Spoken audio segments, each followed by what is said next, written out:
Nothing but smiles to a local family. KXLY4's Caiti Currey working for you with how the cake shop's touching story of paying it forward.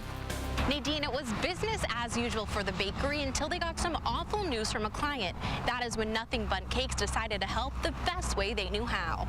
It is the call no parent wants to receive. I got a phone call from the fire department that my two teenage daughters, had been in a bad car accident. That morning last week, Sharon Wagner was on her way to meet with clients, hoping to bring them treats from Nothing Bundt Cake.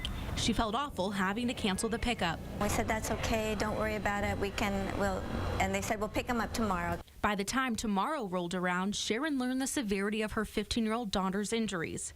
She had lacerations on her liver, spleen, and pancreas. It was by far my worst nightmare. I was at such a low point. I hadn't slept in 2 days, and the whole time I was so worried about my daughter. And it was touch and go. They were maybe gonna have to do surgery. Sharon called the bakery to cancel her nearly $200 order one more time. They refused to take payment.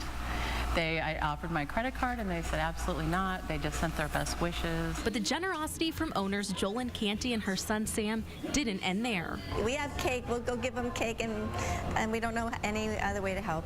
A few hours later, we had a knock on the door, and there's a nurse holding one of the cakes, and they'd redecorated it to be a get well cake, and had a special card personalized to my daughter. The Caitis also gave cakes to the nurses and doctors taking care of Sharon's daughter, telling them the cakes were from Sharon. I had never met them. Yeah, I had never done business. It was going to be my first order, and that's what's so amazing. We opened the bakery in mind saying, if we can be a blessing with our Bundt Cakes, let's just do it. Wherever we can, let's bless the community. With her daughter home and on the mend, Sharon says Nothing Bundt Cakes better get used to seeing her around. I'm going to place lots of orders with them.